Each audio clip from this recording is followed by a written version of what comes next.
Bonsoir à tous, bienvenue dans notre édition régionale. Voici nos titres. L'actualité sociale encore chargée ce soir, une société de la capitale.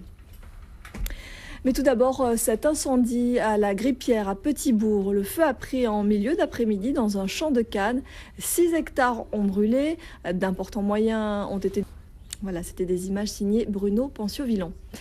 La crise n'épargne aucun secteur, pas même le nautisme pourtant bien développé dans nos régions. Après 20 ans de présence, Sunsail veut fermer ses bases en Guadeloupe et en Martinique.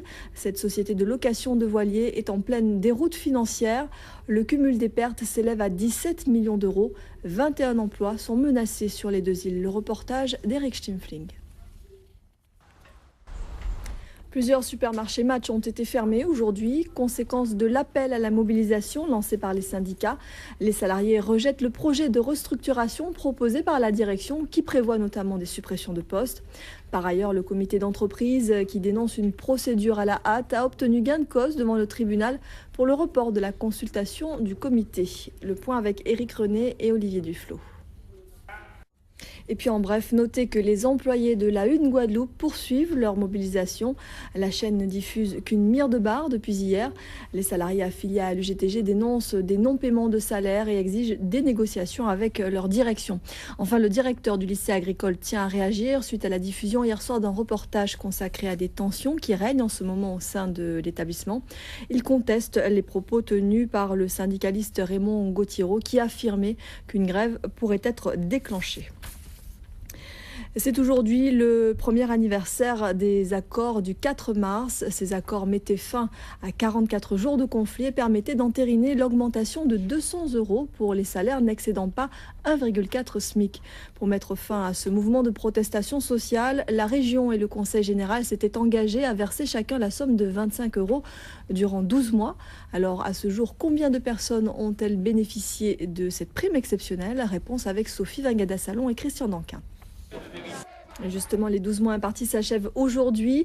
Les collectivités ont-elles respecté leur engagement et ce dispositif a-t-il fonctionné? Élément de réponse avec Sophie Vangada-Salon et Christian Danquin. Et aujourd'hui, les deux présidents de collectivités, Jacques Gillot et Victorin Lurel, ont adressé un courrier au préfet, courrier dans lequel ils rappellent leur engagement dans le cadre de cet accord, mais aussi qu'ils contestent l'assiette de rémunération retenue dans le cadre du versement des 200 €. Les primes et accessoires devraient être sortis de la base de calcul, indique-t-il, conformément au texte de l'accord. Les deux présidents réclament de nouveau, je cite, la mise en œuvre d'un dispositif technique qui se rapproche plus de l'esprit du texte, comme ils l'ont indiqué également ce jour par courrier au porte-parole du LKP, Elie Domota. Économie, le marché de l'automobile va mal. Depuis 2007, les ventes de voitures neuves en Guadeloupe sont en chute libre depuis 3 ans. Et en 2009, cette baisse s'est accentuée. Certains concessionnaires, pour faire face à cette conjoncture, ont dû supprimer des emplois. Et d'autres plans sociaux sont envisagés si la situation ne s'améliore pas. Le point avec Michel Girdari et Paul Labéca. À Marie-Galante, une marche silencieuse pour refuser la violence dans les écoles. Les enseignants des écoles primaires ont défilé en soutien à leurs collègues agressés en début de semaine par un parent d'élève. Ça s'est passé à l'école maternelle de Saint-Louis. Le reportage de Laurent Bélanger.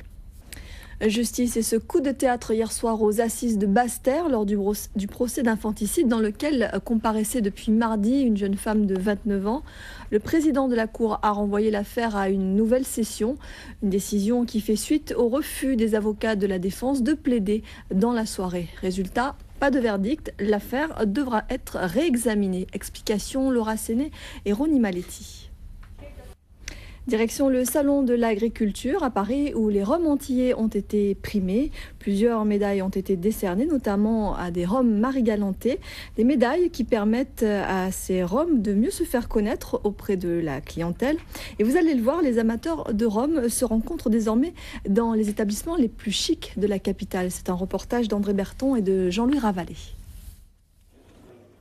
En bref, le comité sécheresse s'est réuni ce matin à huis clos afin d'examiner la situation et envisager des mesures. Les maires des communes, la direction de l'agriculture et de la forêt ainsi que l'ONF participaient à cette réunion.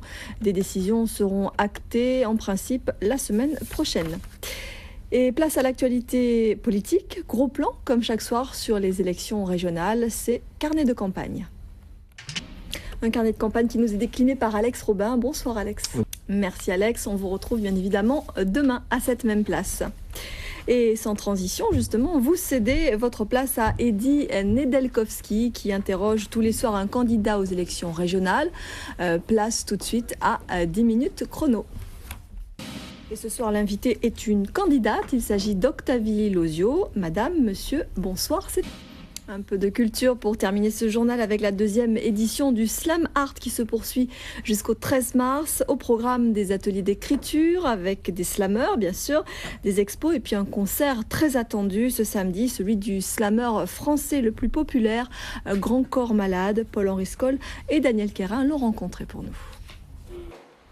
Voilà, c'est la fin de cette édition. Merci à vous de l'avoir suivi. 20h15, votre magazine sportif consacré au foot. Prolongation présentée par Eddy Golabcan. 20h50, envoyé spécial. L'info revient demain à 13h avec Eric Rayapin. À 19h, vous serez en compagnie de Jérôme Bouécas. C'est ce pour tout le week-end. Très belle soirée à tous. À bientôt.